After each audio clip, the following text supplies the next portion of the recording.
grew up in a Muslim family. And the parents, they were not really strict Muslim. But I became a very, very, very strict Muslim because of the thirst and the hunger that I had for Creator of the whole world. And I used to think that His name is Allah, because that's what I heard from my family member. And I really strongly used to believe that He is the only way. His name is Allah. And I strongly believed all of His rules. And even in my wildest imagination, I couldn't even imagine that that's not true. I believed it 100% with all of my heart that I really have to do good thing to go to heaven. If I don't, I will go to hell. But I always had a love for God. I really wanted to get to know Him. And I started to buy some Islamic books, start to read them. Actually, Muslim leader, they told me that if you read Quran over and over and over again, you get extra credit. If you wake up so early in the morning and read Quran over and over, that will really give you extra credit. And I would just, read Quran over and over and over again to get credit. But that never made me closer to God. But I always was so hungry and thirsty and desperate to get to know God. For more than 12 years of my life, 10, 12 years I can't remember, but between 10 to 12 years of my life, I was pursuing God, but I couldn't have a close relationship with Him. Then I gave up. I was so angry. I went to this hotel in Cyprus, and in the lobby I saw this book stand. I got closer and I saw His Bible. And I had a desire just to read it. And I asked the guy, I said, can I read the Bible? Can I just read it, borrow it?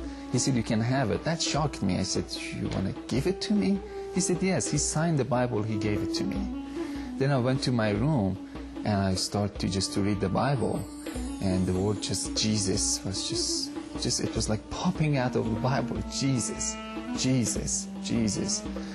I think it was my third night that I was reading the Bible. The Bible said Jesus is God Himself also, because He's the Son of God. That made me so angry, and I threw the book at the corner of the wall. I said, this book was corrupted, because Muslims, they believe that Bible being corrupted. And I didn't touch the Bible for 3 years. No one ever told me anything about Jesus. I never heard anything. And after 3 years, I went to this school, and my teacher started to talk to me about Jesus. And she started to tell me about love of Jesus and blood of Jesus, that Jesus' blood can forgive you, and you receive forgiveness through the blood of Jesus, and God is love. And I couldn't relate that God is love, because I never received love from God. I was a slave of God, that who He didn't want even to talk to or respond to.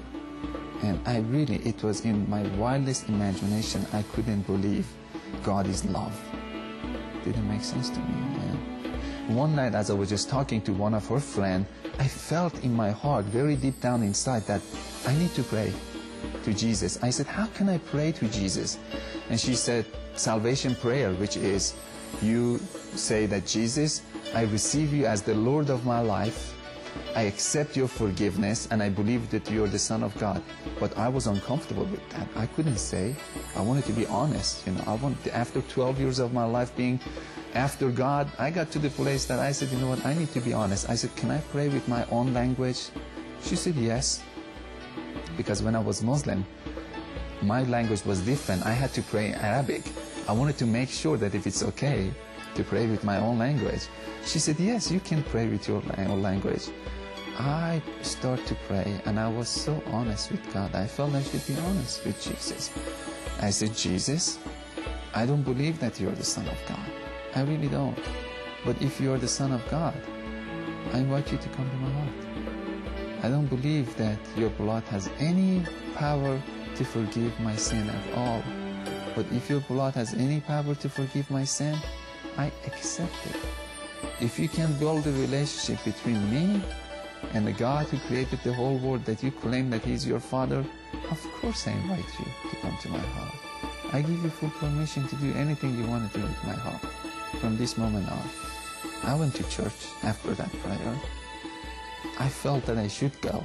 I didn't go to church as a Christian. still I went to church as a Muslim. But the Muslim who was so disappointed of God, broken heart. I went as a broken hearted, you know. I went to church, but I felt so good. The whole atmosphere, it was feeding me.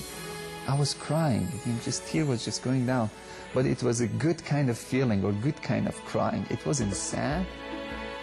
And at the third time that I went to church, that day I was a little bit late. I had to go and sit in the very first row of the church. This big church, 4,000 or 5,000 people. I was so uncomfortable to sit in the very first row, but the usher told me that follow me. I had to follow him. And we couldn't find any seat. We went to the very first row of the church. And that was the place that I met Jesus. Again, pastor was talking and preaching.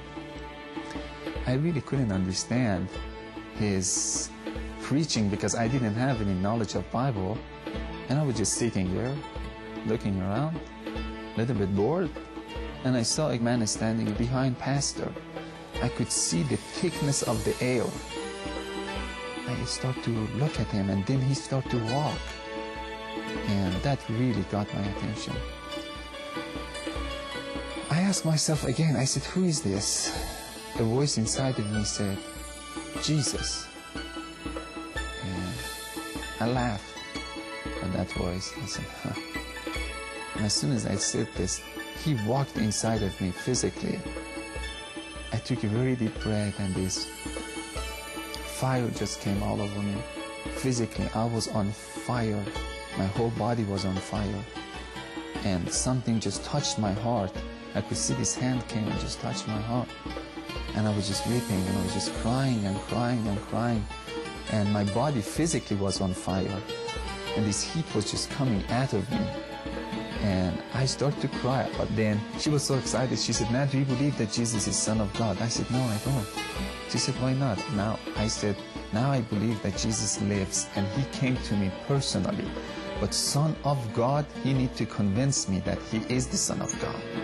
And I saw again Jesus so far into heaven, and he was standing in the right side of the throne. And he started to pour his spirit all over me. And it felt so good, and it felt so good, and it felt so good. And he convinced me without saying anything. I was convinced. It's like my heart knew he was the Son of God. And I was just saying, oh my God, yes, he's the only way. He's the only way. All of a sudden I realized, and what happened, I jumped, I got my energy back. No one invited me. I went to the altar. I ran to the altar. I got to my knee, and I started to worship Jesus and bow down to him. And it was one of the most beautiful moments of my life. This humongous peace came over me. I was walking with peace. And I had so much love from the Lord. But I think for my life, it was the highlight was peace. I never had peace before. And it's like I was swimming inside of peace. If you don't have peace, if you don't really have joy, if you're not really sure that we will go to heaven, and if you never ever receive any love from God, try Jesus. Because he will give you love, he will give you joy, he will give you peace. You don't need to believe us as a Christian. You go to himself. You go to Jesus. He will show up in different ways, sometimes through dream. But the result is love, peace, joy. That's the result. If I die today, I know he is waiting there for me, and I'm going to jump into his arm. So I know that I don't need to be a good person to jump into his arm. He's waiting there. But if I get the chance to live 30, 40, 50 years, I know my heart will be more clean. That doesn't make me a righteous person. My heart will be more clean, then I can see more of his beauty. The more our heart gets clean, the more we can receive his love, you know. But if I die today, I know I'm not going to say, oh, Jesus, you're so holy. I'm going to jump on his shoulder, you know. I'm going to jump, you know. I'm going to dance with him. I'm going to jump. Because he's my closest friend. And can our Muslim friends say, if I see God, I'm going to jump to his lap? I know it's hard to give up of all of your belief because it's so familiar. Everything that is so familiar, it's easy. You did it over and over again, and there is comfort into it. But if you don't have peace, go ahead and change it. Let Jesus come and turn your world upside down and introduce himself to you as love.